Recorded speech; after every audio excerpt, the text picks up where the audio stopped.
కృపాసత్య సంపూర్ణుడు అయిన దేవ యేసయ్య, మీ ఘనమైన నామమును బట్టి వందనాలు, స్తుతులు, స్తోత్రాలు. ఆయన ఈ ఉదయకాల సమయంలో మీ యొక్క సన్నిధిలో నాయన మేము చేరి కూడి ఆరాధన కార్యక్రమంలో మీ ఉన్నతమైన మాటలు వినడానికి మీరు అనుగ్రహించినటువంటి కృపను బట్టి వందనాలు తెలియజేస్తూ ఉన్నాను.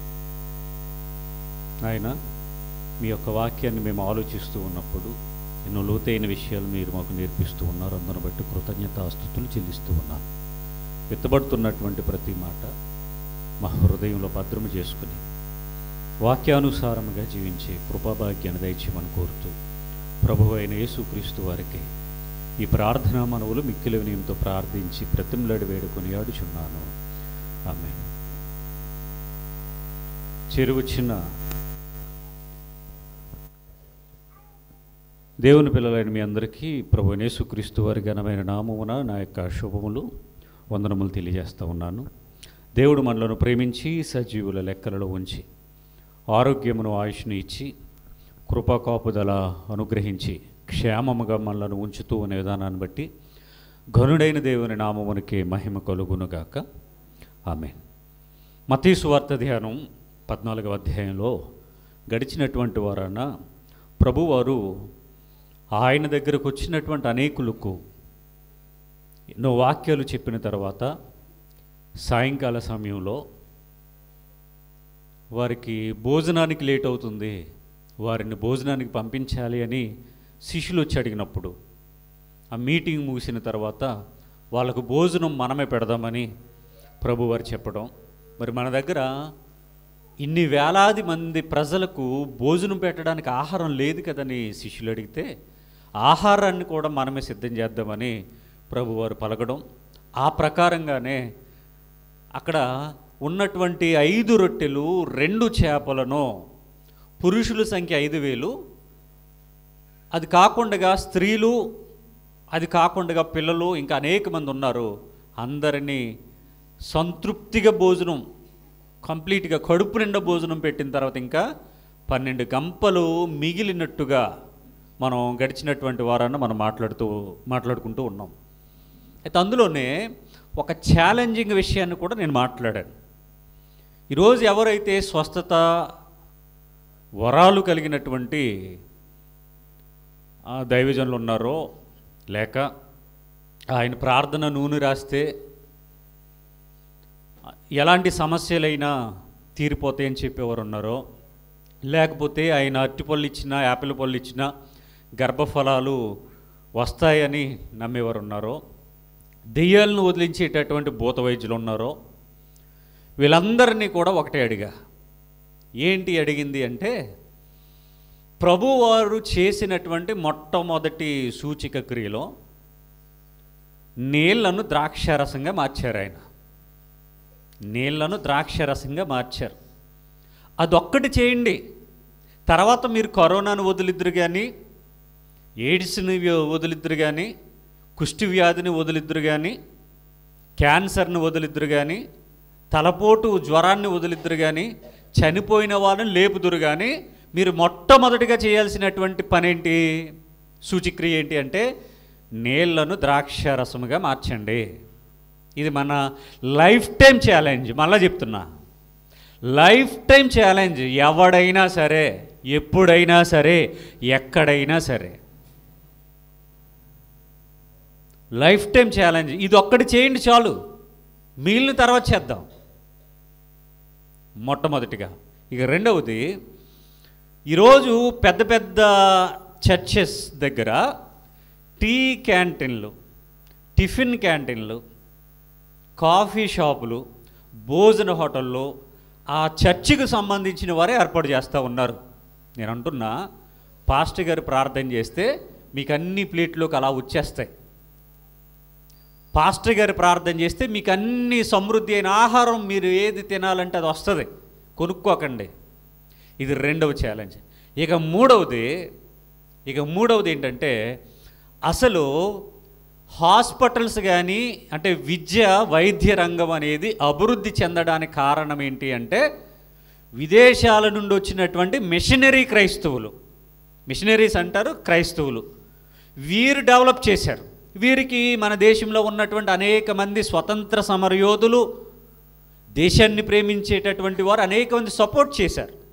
అందుకనే హాస్పిటల్ కట్టారు, అందుకనే స్కూళ్ళు కట్టారు, బోల్డ్ అంతా డెవలప్మెంట్ అనేది వచ్చింది. మరి కర్చీఫ్ల వ్యాపారం వాళ్ళకి తెలియదా?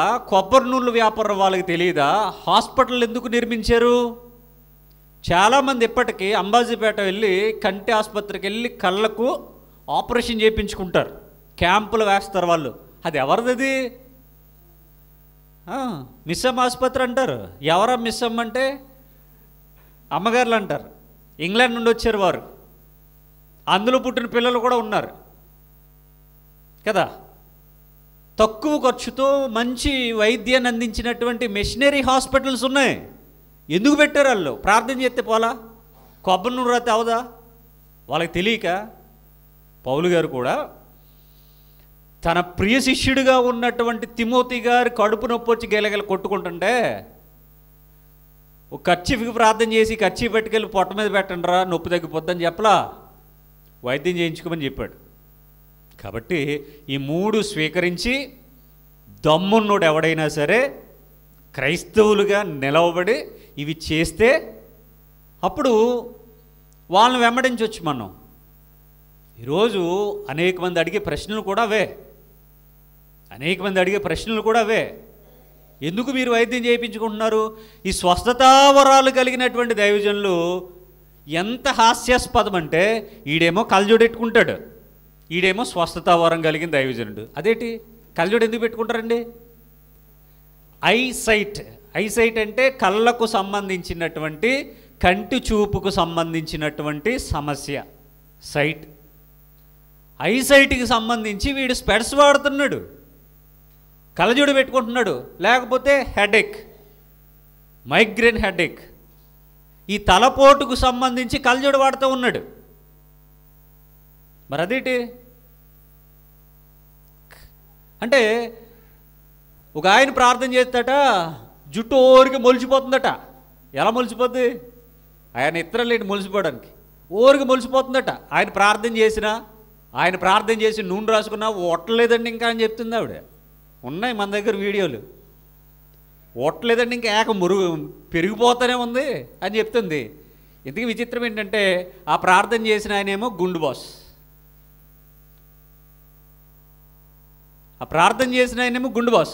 ఆయనకి మొలవదు, వీళ్ళకి మొలుస్తుంది. ఆయనేమో విగ్రాజ విగ్గెట్టుకుని తిరుగుతాడు. ఎందుకు? ఆడికే నెత్తి మీద ఎంటికలు లేవు, ఆడు విగ్గెట్టుకుని తిరుగుతాడు. విశ్వాసులకు ప్రార్థన చేస్తే వాళ్ళకేమో జుట్టు మొలిసి. అసలు జుట్టు మొలవడానికి ప్రార్థన ఏంటండి బాబు? జుట్టు మొలవడానికి ప్రార్థన ఏంటి? మొన్న ఒక వీడియో ఉందిగా, ఎలకలు వస్తున్నాయట, పాస్టర్ గారు ప్రార్థన చేశారట, అప్పటి నుంచి తగ్గిపోయాట. ఎలకలు వస్తున్నాయి, చిలకలు వస్తున్నాయి, సుంచులు వస్తున్నాయి.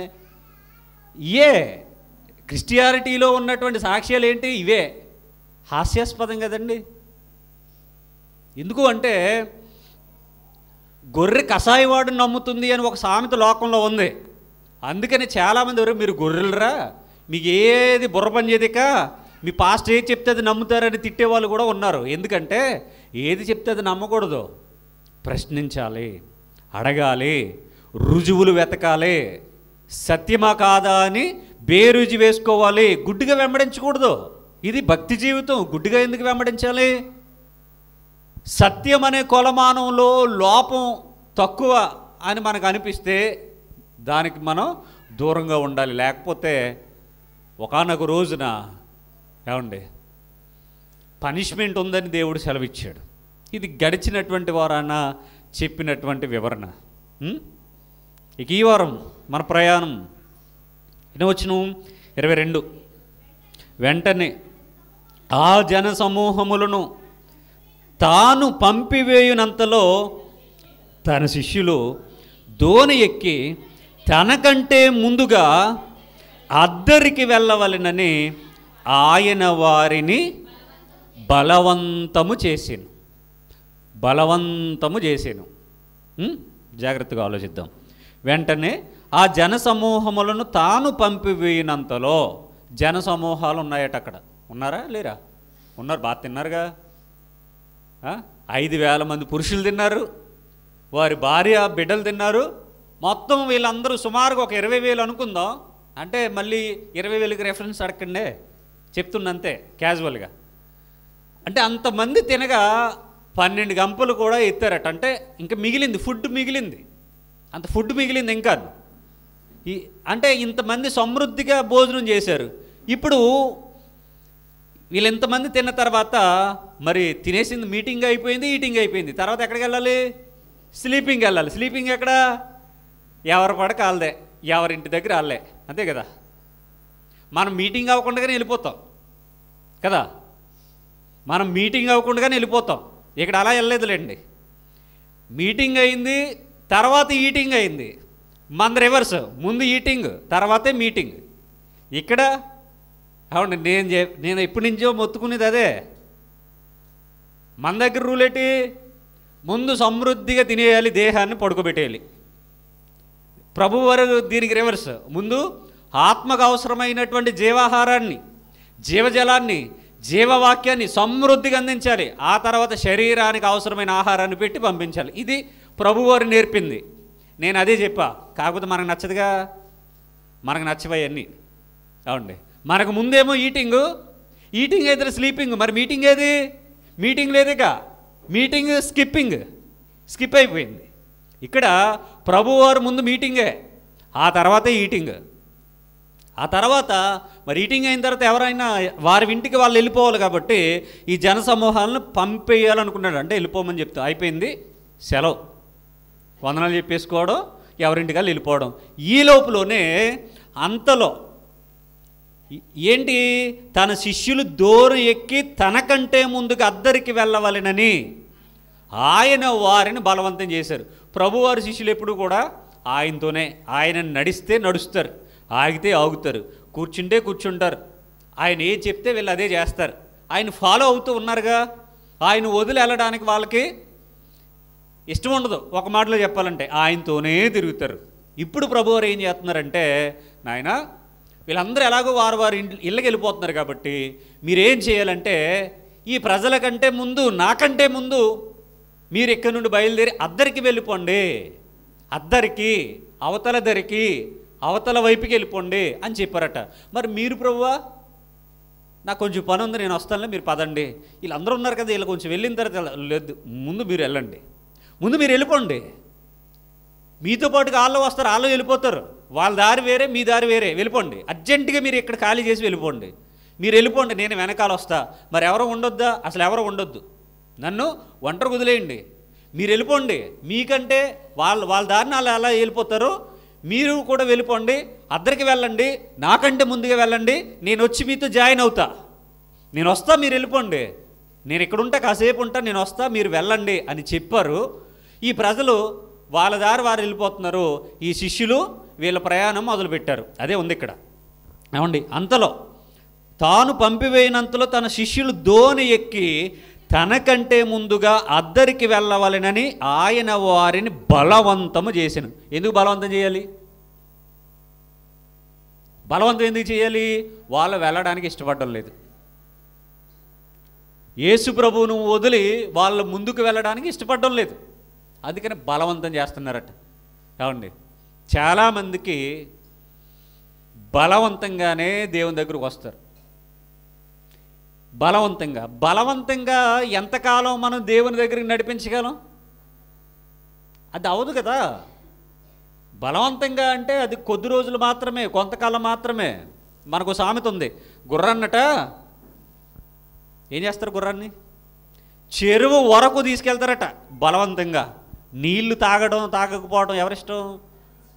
ఆ చెరువులైన తను వచ్చేద్ది అవసరమైతే. గుర్రం దగ్గర జాగ్రత్తగా ఉండాలి. ఎప్పుడు గుర్రం వెనకాల నిలబడకండే, దానికి సరదా ఒకటేస్తుంది కాలుతోని, ఎక్కడో ఎగిరి పడతాం. అంటే బలవంతంగా మనం ఏదీ చేయలేం, బలవంతంగా ఏం చేయలేం. అంటే వాళ్ళకి ఇష్టం లేకుండా. ఇక్కడ ప్రభువారు కూడా బలవంతంగానే పంపించారట. మీరు అవతలకి వెళ్ళండి అని చెప్పారు. వీళ్ళు ఇక ఏం చేస్తారు మరి? ప్రభువారు చెప్పారు వెళ్ళమని చెప్పారు, ఆయనేమో వెళ్ళమని చెప్పారు. ఈ సిచ్యువేషన్ ఇలా నడుస్తూ ఉండగా ఆయన ఆ జనసమూహములను పంపివేసి ప్రార్థన చేయుటకు ఏకాంతముగా కొండ ఎక్కిపోయి సాయంకాలమైనప్పుడు ఒంటరిగా ఉండెను.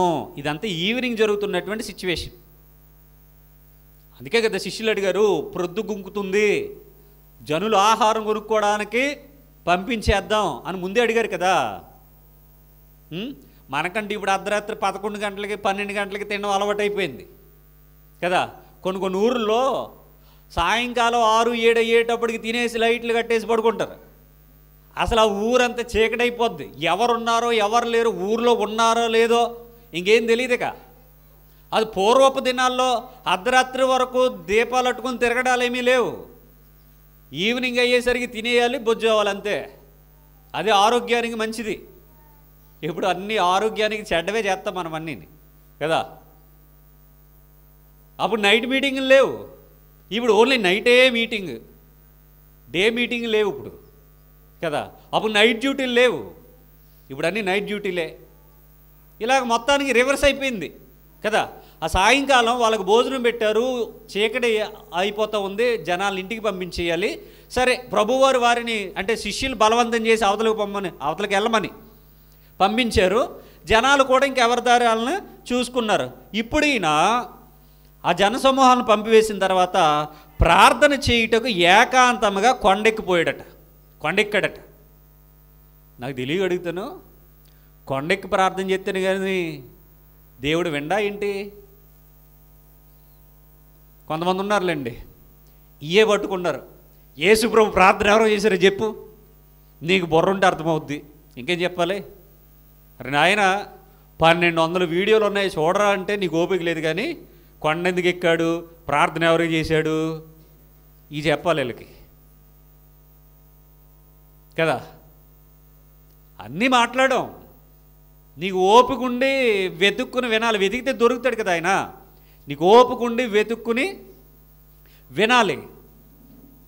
కనుక ఇక్కడ మనం ఆలోచన చేసినప్పుడు ఆయన ప్రార్థన చేయడానికి ఏకాంతంగా కొండెక్కాడట. అసలు ఆయన ప్రార్థన చేయాలా ఏంటి అంటే, ఇక్కడ ప్రార్థనని రాశారు కాబట్టి జనాలు ఏమనుకుంటున్నారంటే నిజంగా ఈయన తండ్రి అయిన దేవునికి ప్రార్థన చేసేశారో అనుకుంటున్నారు వీళ్ళు. అంటే వీళ్ళకి 3 దేవులు కదా, మరి వీళ్ళకి 3 దేవులు కాబట్టి ఈ యేసు ప్రభు మధ్యలో వాడు కాబట్టి, చిన్న దేవుడు కాబట్టి, లేకపోతే ఆ 3 దేవుల్లో ఈయన కూడా మిగిలిన 2తో పాటు సమాన దేవుడు కాబట్టి ఈయన ఏం చేశాడట, ప్రార్థన చేశాడట. అలాగే తీసుకుంటున్నారు వాక్యాన్ని. కాబట్టి ఇప్పుడు ప్రార్థన చేశాడని రాశారు కాబట్టి ఇప్పుడు ప్రార్థన చేశాడు. ఎవరికి చేశాడు? తండ్రికి చేశాడు. అంటే యేసుప్రభుకి తండ్రి ఉన్నాడు కదా, యేసుప్రభుకి దేవుడు ఉన్నాడు కదా. యేసుప్రభు నమ్మిన దేవుణ్ణే మనము నమ్మాలి, యేసుప్రభుని నమ్మకూడదు అనేటటువంటి దుర్బోధ. బోల్డ్ మంది ఉన్నారు, దుర్బోధకులు ఉన్నారు. మీకోసమే ఈ పదానికి అంత వైలెన్స్ యాడ్ చేసి మాట్లాడేది, అందుకే మీకోసమే. రైట్. అయితే ఇక్కడ యేసుప్రభు వారు ప్రార్థన చేయాలా? యేసుప్రభు వారు ప్రార్థన చేయడానికి మళ్ళీ ఏకాంతంగా కొండెక్కాలా? సరే, మీరన్నట్టుగానే సరే, మీరు కూడా ప్రార్థన చేసినట్టు కొండలు ఎక్కండి రా నాయన. మీ దగ్గర కొండలు ఎక్కడున్నాయి? కొండలు లేవు, బీచ్లు లేవు, ఏమీ లేవు. మరి ఏమెక్తారు? మరి ఆయన ఎలా చేస్తే అలా చేసేయాలి కదా మీరును. ఏమండి, మనం తెలుసుకోవలసినటువంటి విషయం ఏంటంటే, బైబిల్లో ఎలా ఉన్నాయి అలా మనల్ని చేసేయమని చెప్పలా. ఆయన కొండెక్కాడు కాబట్టి నువ్వు కొండెక్కు, ఆయన అది చేసాడు కాబట్టి నువ్వు అది చేసేయి, ఏం చెప్పలేదండి ఆయన. కాకపోతే బైబిల్ని అపార్థం చేసుకుంటున్నారు. అందులో వ్రాయబడినవన్నీ నా కోసమే అప్లై చేసేసుకుంటున్నారు ప్రతి ఒక్కరూ. అలా అప్లై చేసుకోవడానికి వీల్లేదు. అసలు మొట్టమొదటిగా నీకు బైబిల్కి సంబంధం ఏంటని ఫస్ట్ ప్రశ్న వేసుకోవాలి. భూమి మీద ఉన్నటువంటి బంధాలతో దేవుణ్ణి ముడిపెట్టేశారు. వీళ్ళకి అర్థం కావట్లేదండి ఈరోజు. కాబట్టి సరే, ప్రార్థన చేయడానికి ఆయన ఏకాంతంగా కొండెక్కిపోయాడట. సాయంకాలం అయినప్పుడు ఒంటరిగా ఉన్నాడట. మేధావులు ఏం చెప్తున్నారంటే, దేవుడు ఒంటరిగా ఉండలేక పెద్ద కొడుకుని చిన్న కొడుకుని కన్నాడండి. మరి ఈయన ఎందుకు ఒంటరిగా ఉంటున్నాడు? జనాలందరినీ పంపించేసి, శిష్యులందరినీ పంపించేసి ఈయన ఒంటరిగా ఉంటున్నాడు. ఇంకా లాజిక్ ఏంటంటే, తండ్రి అయిన దేవుడు యేసు ప్రభువుని లోకానికి పంపించి ఆయన ఒంటరిగా ఉండలేక పరిశుద్ధాత్మను పక్కన పెట్టుకున్నాడట. యేసు ప్రభు మరలా పైకి వెళ్ళిన తర్వాత ఆయన ఒంటరిగా ఉండలేక యేసు ప్రభువుని పక్కనే కూర్చోబెట్టుకుని పరిశుద్ధాత్మను భూమి మీదకి పంపించాడట. నేను అడుగుతున్నా, మీరు ఎవరైతే తండ్రి అయిన దేవుడు అంటున్నారో ఆయనకి ఒక్కడు ఉండడానికి భయమా ఏంటి? భయమేమో మరి. పక్కన ఇంకొకరు ఉండాలా ఎప్పుడునో? సృష్టికి ముందేమో ముగ్గురు ఉన్నారట, పక్కపక్కల సీట్లు వేసి కూర్చున్నారట. ఆ తర్వాత ఏమో ఎప్పుడు ఒంటరిగా ఉండడట పాపం. ఎందుకనో మరి. అయ్యా మరి ఆ తండ్రి అయిన దేవుడు గారు ఎవరో ఆయనే చెప్పాలి. మీరు ఎందుకు ఒంటరిగా ఉండట్లేదు? మీకు భయమా ఏంటి? కొంచెం చెప్పండి అయ్యా. మా వాళ్ళు షేక్ అయిపోతున్నారు ఇక్కడ. మీకు ఒంటరిగా ఉండలేక ప్రేమ ఎక్కువైపోయి పక్కన పరిశుద్ధాత్మనైనా కూర్చోబెట్టుకుంటారట, లేకపోతే యేసు ప్రభువునైనా కూర్చోబెట్టుకుంటారు. మీరు మాత్రం ఒంటరిగా ఉండరా? అదేటి? సరే, మరి భూమి మీదకి యేసు ప్రభువును ఒంటరిగా ఎందుకు పంపించడం? మరి ఆయనతో పాటుగా ఇంకొకరిని కూడా పంపించేస్తే గొడవ ఉండదుగా. పరిశుద్ధాత్మను భూమి మీదకి పంపించినప్పుడు పరిశుద్ధాత్మతో పాటు ఇంకొకరిని కూడా భూమి మీదకి పంపిస్తే గొడవ ఉండదుగా. మరి మీరే ఒంటరిగా ఉండలేనప్పుడు వీళ్ళు ఎలా ఒంటరిగా ఉంటారు? మీకు ప్రేమ లేదయ్యా బాబు, తండ్రి అయిన దేవుడు గారు. సరే, ఇక్కడ యేసుప్రభు వారట ఒంటరిగా ఉన్నాడట. యేసుప్రభు వారు ఒంటరిగా ఉన్నాడట. చదవండి. అప్పటి కాదోనే దరికి దూరముగా నుండగా. ధోని అంటున్నారేటి ఇక్కడ? ధోని అంటున్నారేటి? మనకి క్రికెట్లో ఒక కెప్టెన్ ఉంటాడు, మహేంద్ర సింగ్ ధోని. ఆయన కోసమా ఇటీ కదా బతికించారు. అంటే శిష్యుల్ని అద్దరికి వెళ్ళమన్నారుగా. ధోని మీద ప్రయాణం. ధోనే. అప్పటికా ధోని దరికి దూరముగా ఉండగా, అంటే ప్రయాణమై వెళ్ళిపోతూ ఉన్నారు. అలాగ ఉండగా గాలి ఎదురైనందున, దేనికి? ధోనికా వీళ్ళ ప్రయాణంలో ఉన్న ధోనికి గాలి ఎదురైనందున అలల వలన కొట్టబడుచుండెను. సముద్రంలో అలలు వస్తాయిగా. ఏమండి, సముద్రం కావచ్చు, మన దగ్గర ఉన్నటువంటి గోదావరి నదులు కావచ్చు, ఎందులో అయినా అలలు వస్తాయి గాలికి. ఇక్కడ ఆ ధోని మీద గాలి గట్టిగా తగులుతుందట. అప్పుడు అలలు కూడా గట్టిగానే వస్తున్నాయి. అలల వలన కొట్టబడుచుండెను. 25వ వచనం, రాత్రి 4వ జామున అని మెన్షన్ చేశారు. రాత్రి 4వ జాము. Tell me answer. జాము అనగానేమి? తెల్లవారుజామా? Very good. జాము అనగా రాత్రికి 4 జాములు ఉంటాయి. అవును అని తలకెప్పడంగా చెప్పాలి మరి. ఊపేస్తారు ఊరికే. అవును కాదు. జాము అనగా రాత్రికి ఎన్ని గంటలు? రాత్రికి ఎన్ని గంటలు? రాత్రికి ఎన్ని గంటలు? పగలకు ఎన్ని గంటలు? కొట్టే గంటలు కాదు, గంటలు, అవర్స్. ఎన్ని? పగలకి 12, రాత్రికి 12. రాత్రికి ఎన్ని జాములు? 4 జాములు. జాముకి 3 గంటలు. సాయంకాలం 6 నుంచి 9 వరకు 1 జాము, 9 నుండి 12 1 జాము, తర్వాత 3 వరకు 12 టు 3 1 జాము, 3 టు 6 1 జాము, 4 జాములు. 4 3 12. సరిపోయింది లెక్క? మళ్ళీ దీన్ని ఎవడొకటి కాంట్రవర్సీ చేస్తాడు. సరే, రాత్రి 4వ జాము అంటే సుమారుగా మనం తెల్లవారుజాము అనుకుంటున్నామే 3 గంటల తర్వాత. అంటే అప్పటి వరకు ఈయన ఒంటరిగానే ఉన్నాడా? అప్పటి వరకు ప్రయాణం జరుగుతూనే ఉందా? మొత్తానికి అవండి ఈ తెల్లవారుజామును జరిగేటటువంటి ఒక సందర్భం మనకి ఇక్కడ కనబడుతూ ఉంది. అంటే 3 తర్వాత ఏంటి?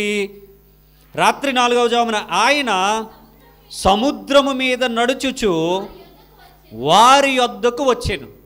అదేంటి? వీళ్ళేమో ధోనిలో ప్రయాణం చేస్తున్నారట, ఈయనేమో చదివారు, గుర్తుపెట్టుకోవాలి అక్కడ. సముద్రము మీద నడుచుచు వారి యొద్దకు వచ్చాను. ఇది చాలా అవసరం. టిక్ పెట్టుకోండి, అండర్లైన్ చేసుకోండి. ఈ 4వ జామున సముద్రము మీద నడుచుచు ఆయన వద్దకు వచ్చాను, ఆయన వారి వద్దకు వచ్చాను, ఆయన వారి వద్దకు వచ్చాను. సముద్రం మీద అంటే వీళ్ళు ఎప్పుడో సాయంకాలం మొదలెట్టారు జర్నీ, ప్రయాణం అవుతూ వెళ్తూ ఉన్నారు. నాకంటే ముందుగా వెళ్ళమని ఆయన చెప్పాడు, వెళ్తూ ఉన్నారు, బాగానే ఉంది. ఈయనేమో ఈ తెల్లవారుజామున బయలుదేరాడు. పోని పడవెక్కలేదు, ఓడెక్కలేదు, ధోని కూడా ఎక్కలేదు. ఎలా వస్తున్నాడట ఆయన? సముద్రపు అలలు, గాలేసి అలలు వస్తూ ఉన్నాయి, గాలికి అలలు ఎగసి పడుతూ ఉన్నాయని మనం చదువుకున్నాం. ఆ ధోనిని కొడతా ఉన్నాయి వచ్చని మనం చదువుకున్నాం. అలలు ఎగసి పడుతూ ఉన్నటువంటి సమయంలో సముద్రం దగ్గర, మీకు తెలిసిన వాళ్ళు ఉంటే అడగండి, లేకపోతే మీరు ఎప్పుడైనా వెళితే, ఒకవేళ రాత్రి సమయంలో అలల ఉధృతి ఎక్కువగా ఉంటుంది. రాత్రి కాలంలో సముద్ర తరంగాల ఉధృతి ఎక్కువగా ఉంటుంది. సముద్రం కొంచెం ముందుకు కూడా వస్తుంది, సముద్రం ముందుకు వస్తుంది. పగటి కాలంలో కొంచెం వెనక్కి ఉంటుంది, రాత్రి కాలంలో ముందుకు వస్తుంది. అలలు పగటి కంటే రాత్రి ఇంకా ఎక్కువ వస్తాయి, ఎత్తుకు ఎగసి పడుతూ ఉంటాయి. సముద్రం దగ్గర అదో భయంకరమైన వాతావరణం అదంతా. దాని సౌండ్ కానీ, అక్కడ ఉన్నటువంటి గాలి కానీ, ఆ నిశ్శబ్దం కానీ, సడన్గా సైలెంట్ అయిపోద్ది సముద్రం. ఏం జరుగుతుందో తెలియదు. సడన్గా భయంకరమైన అల వచ్చేస్తుంది, పెద్ద అల. సడన్గా మళ్ళీ నిమ్మలమైపోద్ది. భయంకరంగా ఒంటరిగా కనుకున్నామంటే మన గుండె లయ మనకే వినబడుతుంది. మళ్ళీ లయ అంటే ఎవరంటారేమో, శబ్దం. ఆ శబ్దం మనకే వినబడుతుంది, అంతలా ఉంటుంది. అదో భయంకరమైన వాతావరణం అక్కడ. మళ్ళీ చీకట్లు ఎలా ఉంటుంది? ఇక పగలే భయంకరం ఆయన అంటే మళ్ళీ చీకట్లు ఎలా ఉంటుంది? అది ఇంకా భయంకరం. అలాంటి సమయంలో ప్రభువారు ఆ నీళ్ళ మీద, అలల మీద నడుస్తూ ఉన్నారట. అలల మీద నడుస్తూ ఉన్నారటండి. ఇది ఎవరైనా అసలు ఎక్స్పెక్ట్ చేస్తారా దీన్ని? ఎవరైనా? ఇందాక 3 ఛాలెంజ్లు చెప్పాను కదా, అండ్ 4th వన్ ఏంటది? సముద్రపు తరంగాల మీద నడిచి సావండ్రా అని చెప్తున్నా. ఇక 4వది, ఇందాక 3 చెప్పా, ఇప్పుడు ఇంకోటి చెప్తా ఉన్నా. మీరు ఎవరైతే అద్భుతాలు చేస్తామో, చచ్చినోని లేపుతామని పెద్ద పెద్ద బోర్డింగ్లు పెడుతున్నారో, పబ్లిసిటీ స్టంట్లు చేస్తూ ఉన్నారో, కుహాన మేధావులారా, సముద్రపు నీటి మీద నడిచి సావండ్రా అని చెప్తే ఉన్నా. నడవండి, ప్రభువారు చేసింది నేను చేస్తానంటున్నారు కదా, నడవండి. ఆఖరిని ఫైనల్ టచ్ ఏంటంటే, ఆయన శిలువ మీద మరణించారు, తిరిగి లేచారు కాబట్టి మీరు కూడా చచ్చిపోయి తిరిగి లేవండి. మీకు 5 ఛాలెంజ్లు ఉన్నాయి. ఈ 5 కూడా life time challenges. Life time challenges ఇవి 5 కూడా. దొంగ బోధకుల కోసం ఇవన్నీ లైఫ్ టైం ఛాలెంజెస్ 5 ఉన్నాయి. 4వదేమో నీళ్ళ మీద నడవాలి, 5వదేమో చనిపోయి తిరిగి లేవాలి. ఈ లేవలేడు కానీ మిగిలిన లేపుతాడా? అది ఎలా నమ్మాలి? అది ఎలా నమ్మాలి? ప్రభువారు చచ్చిపోయిన వాళ్ళు లేపారు, బాగానే ఉంది. ఆయన లేవలేదు అనుకోండి, ఆయన ఎందుకు నమ్మాలి? ఆయన నమ్మాలిక? నమ్మం. అందుకనే ఆయన తిరిగి లేచాడు కాబట్టి నమ్ముతున్నాం, తిరిగి లేచాడు కాబట్టి నమ్ముతున్నాం. అలాగా మీకు కూడా 5 ఛాలెంజెస్ ఉన్నాయి. మీకంటే దుర్బోధకులు ఎవరైతే ఉన్నారో, వాక్యాన్ని అడ్డు పెట్టుకుని ఈరోజు ధనార్జనే ధ్యేయంగా గొప్ప జీవితాన్ని అనుభవిస్తూ ఉన్నారో సెలబ్రిటీస్, మీకే ఈ 5 ఛాలెంజ్లు స్వీకరించి మీ జీవితంలో నెరవేర్చమనవి. ఏమండి? అయితే ఇక్కడ సముద్రము మీద నడుస్తూ ఉన్నారట ఆయన. సముద్రం మీద నడుచుచు వారి యొద్దకు వచ్చెను. సముద్రము మీద నడుచుచు వారి యొద్దకు వచ్చెను. ఆయన సముద్రము మీద నడుచుట శిష్యులు చూచి తొందరపడి భూతమని చెప్పుకొని భయము చేత కేకలు వేసిరి. ఇది తప్ప ఇంకేం చేస్తారు చెప్పండి జనాలు? అరే నైట్ మీటింగ్ ప్రార్థనకి రండి అంటే అమ్మో భయం, చచ్చిపోతావేటి ప్రార్థనకు వస్తేని? చచ్చిపోతావా నైట్ మీటింగ్ వస్తే? ఏంటి భయమా? ఏంది భయం? అప్పుడు ఎప్పుడోనండి ఎవడో చచ్చిపోయాడండి, తలకాయ లేకుండా మొండుతో ఎటు ఇప్పుడుకి తిరుగుతున్నాడా? బుద్ధి ఉండాలి అబద్ధాలు నమ్మడానికి. ఆడ అడ్రస్ తెలియదేటి మీకు? ఆధార్ సెంటర్ తీసుకెళ్ళి తమ్మేయించండి, అడ్రస్ కూడా చెప్తాడు. ఆడు చచ్చిపోయినాడు ఎవడో, మీకు కనబడుతున్నాడు కదా. ప్రార్థనకి రండిరా అంటే ఎవడో తిరుగుతున్నాడా? కట్టుకథలు కదా ఇవన్నీ, అబద్ధాలు కదా.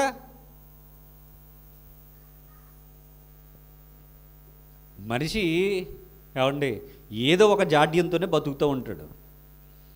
వీళ్ళకు కూడా పోనీ వీళ్ళు ఎప్పుడైనా దెయ్యాన్ని చూసారా? పోనీ దెయ్యాన్ని చూసారా? శిష్యులు, వీళ్ళు శిష్యులేనా? శిష్యులే కదా. వీళ్ళు ఎప్పుడైనా దెయ్యాన్ని చూసారా? దెయ్యం కనబడుతుందా? దెయ్యం కనబడదు. దెయ్యం అంటే ఏంటి అసలు? ఆత్మను ఉంటుంది. దెయ్యం అంటే ఆత్మనే ఉంటుంది. భూతం అన్న ఆత్మనే ఉంటుంది. భూతం దెయ్యం అంటే ఆత్మనే ఉంటుంది. ఆత్మ కనబడుతుందా? కనబడదు కదా. వీళ్ళు ఏమంటున్నారు ఇక్కడ? ఈ సముద్రపు అలల మీద నడుస్తూ ఆయన వస్తూ ఉంటే వీళ్ళు ఏమంటున్నారు? ఆయన్ని చూచి తొందరపడి భూతమని చెప్పుకొని భయం చేత కేకలేసారండి. ఎర్రి కేకలేసారు వీళ్ళు. చూడండి ఎంత విశ్వాసులో, మనకు మాదిరి వీళ్ళు కదా. ఎంత విశ్వాసులో వీళ్ళు మనకు మాదిరి. ఆయన సముద్రం మీద నడుచుచు వారి వద్దకు వచ్చుట వాళ్ళు చూసి తొందరపడి భూతమని చెప్పుకొని భయం చేత కేకలేసారట. అంటే భూతాలు దెయ్యాలు సముద్రపు నీటి మీద నడుస్తే ఏంటి? వీళ్ళు ఎప్పుడైనా చూసారా? పోనీ వీళ్ళు ఎప్పుడైనా చూసారా? చూడలేదు కదా. ఇది మనిషికి ఉన్నటువంటి ఒక డిజార్డర్, మానసిక వైకల్యం. అంగవైకల్యం అంటామే. అంగవైకల్యం అంటే ఈ దేహానికి శరీరానికి ఉన్నటువంటి వైకల్యం. ఇది మానసిక వైకల్యం, మెంటల్ డిజార్డర్ ఇది. ఏంటి మెంటల్ డిజార్డర్ అంటే? తొందరపడిపోయి భూతమని చెప్పేసుకుని భయపడిపోయి కేకలేశారట. పోని ఇంతకుముందు ఎప్పుడైనా చూసారా వీళ్ళంటే? చూసిన దాఖలాలు లేవుగా. మరి ఎందుకు డిక్లరేషన్ చేస్తున్నారు వీళ్ళు? మరి ఎందుకు డిక్లరేషన్ చేస్తున్నారు? మొత్తానికి కేకలేశారట. అయితే ఒకసారి ఇక్కడ ఆగుదాం. ఈ జరుగుతున్నటువంటి సందర్భం ఏదైతే ఉందో ఇది నెరవేర్పు. ఏంటిది? నెరవేర్పు. దేనికి నెరవేర్పు? పాత నిబంధనలో వాగ్దానాలకు కానీ పాత నిబంధనలో ప్రవచనాలకు కానీ నెరవేర్పే క్రొత్త నిబంధనలో జరిగేటటువంటి సందర్భాలు. పాత నిబంధన ప్రశ్నలైతే నూతన నిబంధన సమాధానము. పాత నిబంధన ప్రవచనమైతే నూతన నిబంధన ప్రవచన నెరవేర్పు. ఇప్పుడు ఈ సముద్ర తరంగాల మీద నడుస్తూ ఉన్నటువంటి ఈ యొక్క సందర్భం ఏదైతే ఉందో ఇది పాత నిబంధనలో దేవుడు పలికినటువంటి మాటకు నెరవేర్పు. దేవుడు ఎక్కడ పలికాడు? ఎక్కడ పలుకుంటాడు ఆయన? పాత నిబంధనలో. ఎక్కడది? రిఫరెన్స్ ఎక్కడ? యోబు గ్రంథం 9వ అధ్యాయం. యోబు గ్రంథం 9వ అధ్యాయము 8వ వచనం. ఆయన ఒక్కడే ఆకాశమండలమును విశాలపరుచువాడు. ఆగుదాం. కో ఈక్వల్, కో ఇటర్నల్, కో ఎసెన్షియల్. ఇదంతా ఎలా ఉందంటే కోను కోయ్ అని ఒక ఆయన మీసాల గుర్రప్పని మంచి ఫేమస్ అయిపోలేండి ఈ మధ్యన. కోను కోయ్ అన్నాడుగా. ఎక్కడ చూసిన ఇంటర్వ్యూలు, ఎక్కడ చూసిన సాంగ్ మళ్ళీ రిలీజ్ చేశారు. ఏమండి ఇది కూడా మన వాళ్ళు కూడా కోయ్ అనే బ్యాచ్ ఉన్నారు.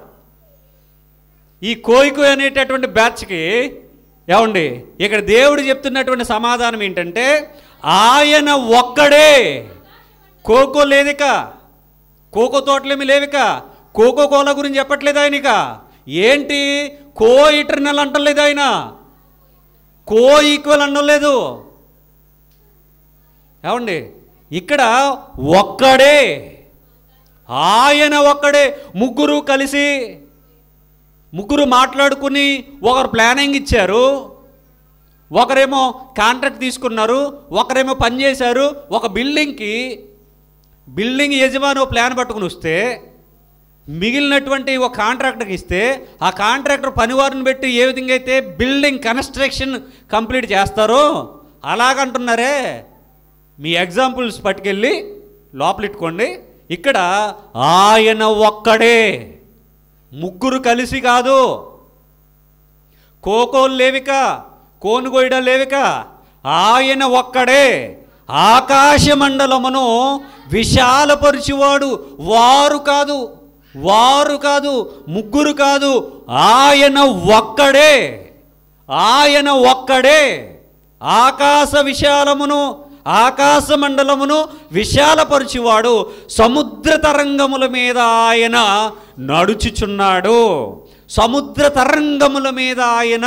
నడుచుచున్నాడు. ఎవరు? ఈ సందర్భం అంతా కూడా ఎలా ఉంటుంది? యెహోవాకి యోబు గారికి కాన్వర్జేషన్గా ఉంటుంది. దేవుడు అడిగే ప్రశ్నకి యోబు గారు చెప్పే సమాధానంగా ఉంటుంది. ఇవన్నీ కూడా మనం ఆలోచించినప్పుడు సముద్ర తరంగాల మీద ఆయన నడవాలి అంటే మహిమాన్వితుడిగా ఉన్నటువంటి యెహోవా సముద్ర తరంగాల మీద నడవడం అంటే ఎలా నడవాలి? శరీరాన్ని ధరించుకోవాలి, రావాలి, కనబడాలి, నడవాలి.